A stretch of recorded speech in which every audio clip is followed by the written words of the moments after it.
Former five-star Micah Hudson goes from Texas Tech, where he spent one season, to Texas A&M. Spencer, his numbers are not impressive. He didn't even have 200 yards receiving this year. Yes, I am fully aware. That is not how I'm judging this particular move. Hudson isn't going to be in all likelihood the number one wide receiver. That's per Locked On Aggies host Andrew Stefaniak and friend of the program, an overall cool dude. However, he is likely going to be the number two guy. So the interesting thing about this particular dynamic with a guy like Micah Hudson, who coming out of high school has got all this hype, all the five-star ratings and all the attention and whatnot, and oh my gosh, he goes to Texas Tech and it doesn't work out. You in your head might go, well, I mean, that means he's not as good as we thought he was. No, that's not what it means at all. That means that he wasn't ready to reach his full potential as a true freshman. That means he wasn't able to find a system that works for him at Texas Tech, or that they just had other talented and more experienced players who were ahead of him on the depth chart. Fact check true across the board in a couple different receiving spots. So Hudson goes to Texas A&M, and there are two reasons that I love this move. Number one, Marcel Reed is somebody who, as a runner, is incredibly dynamic. And Texas A&M went 8-4 this year. By the way, I consider that a success. Not just because I predicted them 8-4 before the season, but because based on what they've been in the last several years, the level that they played at, the games that they lost to Notre Dame and to Texas and whatnot, I don't expect you in year one to be at that sort of level. I do expect you to address serious weaknesses. Against Texas in that big rivalry game, the environment was off the charts awesome. Everywhere you looked, you saw screaming loud fans. It was as great and as beautiful as I hoped it would be, and the game was ugly. I mean, it was ugly. Why? Texas A&M couldn't score. So when Marcel Reed came into the LSU game, caught the Tigers by surprise. I mean, he's running all over the field. Wait, why is this guy in the game? We were ready for Connor Wigman. They were ready for Connor Wigman. And then Marcel Reed changed the game. Well, then everybody got film on Marcel Reed and realized, okay, here's what he does. Here's how you counter that sort of thing. And suddenly, he's not lighting the world on fire every week. He's still a tremendously talented guy. But where does he most need to develop? As a passer. He's there as a runner. You see the speed. You see the instincts, the playmaking ability. That's all fine. That's already there. What he has to do is be allowed to grow and flourish for Colin Klein as offensive coordinator as a passer. If Texas A&M is going to reach an SEC championship game, is going to make the college football playoff, you are not going to be able, see Alabama, for instance, whose passing game was great and explosive early this season. And then once those plays were kind of taken away, they didn't have a counterpunch with the passing game. The offensive line wasn't that great.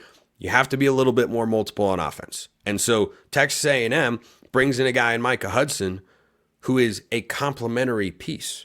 Doesn't have to be the number one receiver. Maybe that's how he was hyped up at Texas Tech. It's not what he was, but that's not what Texas A&M needs him to be either. And everything that you heard about him coming out of high school is still true. It's still there. The talent's there. You just have to unlock it. They're trying to do, in some respects, what Oregon did with former Texas A&M wide receiver Evan Stewart, who showed a couple of glimpses here and there. He hasn't been Oregon's leading receiver, but he's shown why he was a five-star recruit, why the NFL still likes him throughout the course of the season. Go watch the Ohio State game if you want the best example of that. That's what they're trying to do with Hudson, is they're trying to say, okay, we don't need you to be a number one. Got a guy who can do that. But if we're going to allow our quarterback the chance to succeed, the chance to develop, we're going to go out and address a legitimate, serious weakness here, which is we got to find more receivers who we feel like can play, that feel like he can play. That's the first thing. Second thing, I kind of touched on it. I am just such a huge fan. It sounds obvious, but it isn't to every coaching staff, apparently. When you've got a weakness, go attack it in the offseason. It's just, when you don't have to, go out and make changes. Don't be afraid. Don't say, well, we got to do this. We got to do. No, just go. Just do it. Just make it happen. If you're weak, Brian Kelly on the defensive side of the ball, Lincoln Riley, go get a new defensive coordinator. They did. They were better. It hasn't all been fixed yet in either spot, but it's better. So I'm a fan. I'm a fan of that move for Texas A&M, and that's just one potential impact receiver. Here are two other names you should know. I'll give you three, just for that. And again, I could go on and on because they're not just wide receivers in the portal. These are guys who can be game changers for an offense if they get into the right role. Micah Hudson fits that description, by the way. Eric Singleton Jr. is the highest rated transfer wide receiver available according to 24/7 Sports. He's crystal ball to Ole Miss. So that doesn't automatically mean he's going there. It does mean that Ole Miss is about to lose a lot. And what has Lane Kiffin been dubbed before? The Portal King. Brought in the number one portal class last year. Wouldn't surprise me. Singleton comes from Georgia Tech. He's 5'11", 190 pounds. And let me tell you, he could step in and be the number one receiver for Ole Miss right away. They have a bunch of other talented receivers as well. But I'm just telling you, that guy, you're going to notice him really quickly. Deuce Robinson was a tight end coming out of high school. He's kind of settled into a wide receiver. He's 6'6". You know a lot of 6'6" wide receivers? You know? Are they out there? They overly abundant? Yeah, I didn't think so. Last one I want to talk about today, that is going to find a new home. He's been looking at a variety of places, including Oklahoma, which I'm pretty sure for their bowl game, I don't think they even know who they're throwing the football to. Every person that has ever played wide receiver at Oklahoma has entered. Hollywood Brown is in the transfer portal, okay? That's what's happening in Norman at the moment. They're looking at Nyziah Hunter from Cal. Freshman season, 5 touchdowns, around 600 yards through the air.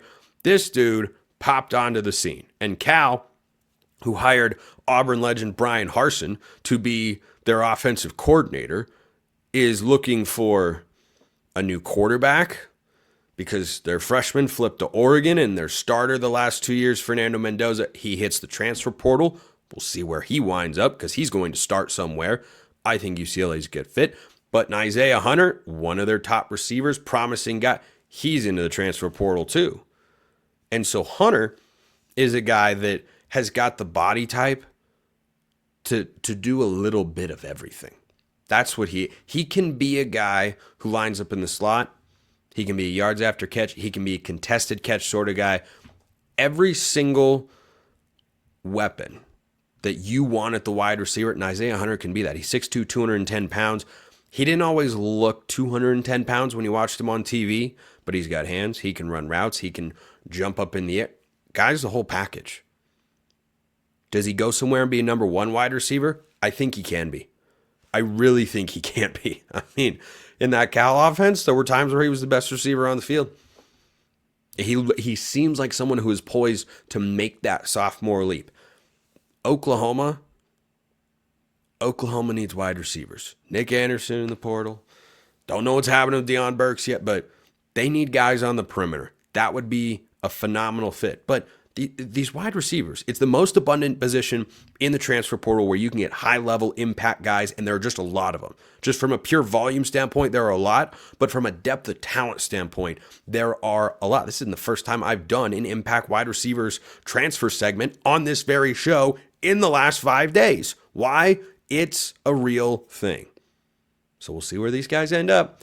They're going to find new homes, and those new homes are going to love them. Appreciate everyone listening. I'll see you next time. And until then, hope you have a wonderful rest of your day.